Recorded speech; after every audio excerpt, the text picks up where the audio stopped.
Diddy knew he shouldn't have never did this to Kim Porter or Tupac. RP Tupac. Drop the 222s down in the comment section for Tupac. Everybody know exactly what happened as soon as Keefe D pulled up. Keefe D, he already had it planned out, mapped out. He already got the money. He already gave Orlando Brown everything that he needed to give him to be in the car so that they can do that to Tupac. I want y'all to know everything that's going on in court and why they prolonging everything is because they want Keefe D to cop out to what he did to Tupac so that they can prosecute Diddy for giving him the money. We know who a lot of the people are who have filed these lawsuits against P. Diddy. We know them well because they are famous people. But there is still one Jane Doe out there that we really know nothing about.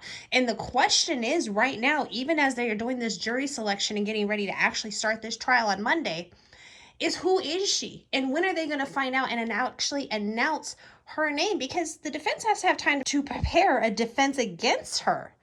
Everybody is really focused on Cassie, her pregnancy, how the defense team is going to handle her. This has to be done in such a sensitive way because they will look like a monster even if it's the truth. Kim Porter, she was one of the main ones who sat there and tried to keep Diddy from doing this stuff. Diddy, he was living a swingers lifestyle, and they said it in court, and they said that he was trying to use that to keep Cassie there.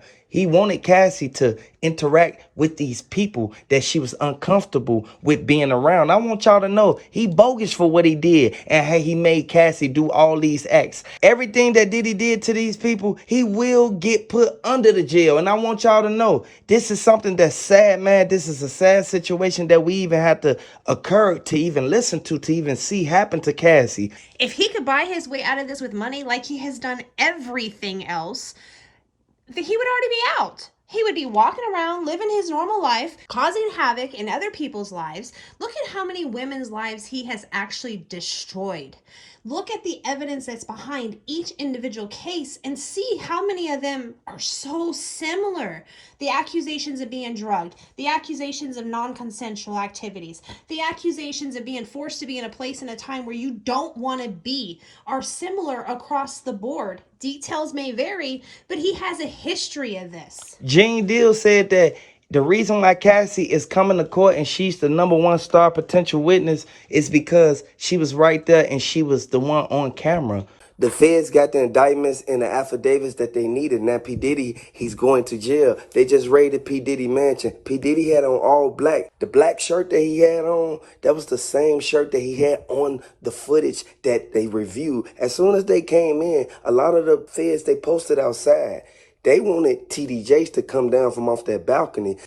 It's just kind of insanity at the moment because Cassie has definitely turned over evidence, and whatever the allegations to the evidence and where that lines up, it's going to be mind-blowing. And even diving into one of the most tragic losses of all time, where you're taking a look at P. Diddy's $1 million price tag he placed not only on Tupac but Suge Knight as well. He told Keefe D they had to be eliminated. P. Diddy felt they were a problem and had to be resolved by eliminating them completely. He didn't feel safe around them. They challenged too much. Tupac's message was too bright and positive, and I believed it stirred P. Diddy's demons, which could also be why he treated Cassie the way he did and why he treated Kim Porter the way he did. Just things around him didn't go his way, and they became his outlet, his avenue of release, if you will, turning over events that really, and it becomes like, oh, this is a release. But at the end of the day, he put himself into a situation that is bringing out even more. You've got the bishop who's now been lined in, the bishop's son who's now lined in, Keefe D. You've got so many people that are a part of these. Snoop Dogg is a part of these, like J. Lo. Like, there's so many people that are intertwined into these events and situations. It's only a matter of time before everything that's happened really comes to the surface. P. Diddy, he said that Jermaine Jakes, he was only a person who was hosting the freak-offs. He wasn't the one recording. They said that Jamie Foxx was recording all of the parties. Then Jamie Foxx tried to release the footage. As soon as Jamie Foxx released the footage, that's when P. Diddy instantly told him, like, man, I had you to sign an NDA to come up in this party, so there's no way you even putting my footage out there as if it's like, regardless if you recorded it or not, you don't put that out there, man. You gonna mess up everything I got going on. This is why I say the Fed's not gonna play no games. They have a 99% conviction rate in anybody who think they're gonna get away with something like that. Absolutely. My curiosity is, will he go down alone or truly disclose all the people involved? Investigators don't need much to go raid P. Diddy and dig up the evidence of payment for a contract. This is also why I think he hurried to settle with Cassie, because she could flip on him as well, seriously putting an end to his terror.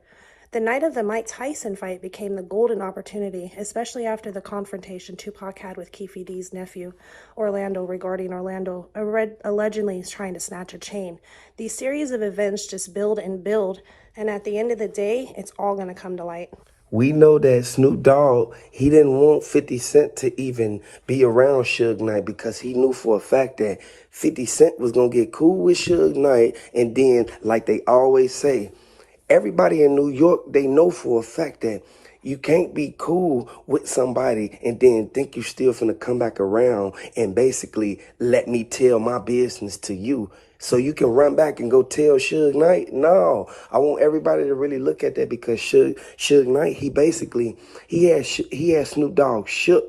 But Snoop Dogg already said that he had nothing against Suge Knight. Only reason he slept with the fork and the butter knife is because he was on the jet and he couldn't leave out of no room because they was right there on the plane. He couldn't leave, do nothing. Everybody know that Greg Caden, he saw every single interview. He dissected it. He came all the way from L.A., all the way, drove far, all the way to Las Vegas just to get Keefe D. Keefe D brought this upon himself. It should have never went out like that because Greg Caden, he was recording him. He knew for a fact that it was some faulty play in this game, and I don't blame him because Tupac or Biggie, Kim Porter, nobody should have went out like that.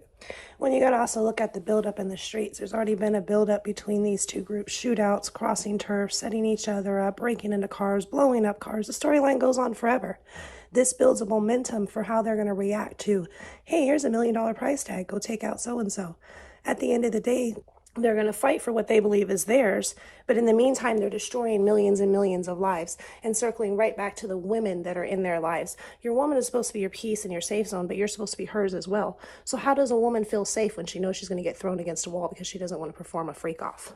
They live because at the end of the day, we know for a fact that Snoop Dogg knew that Tupac was basically going out there and setting himself up by going to that fight.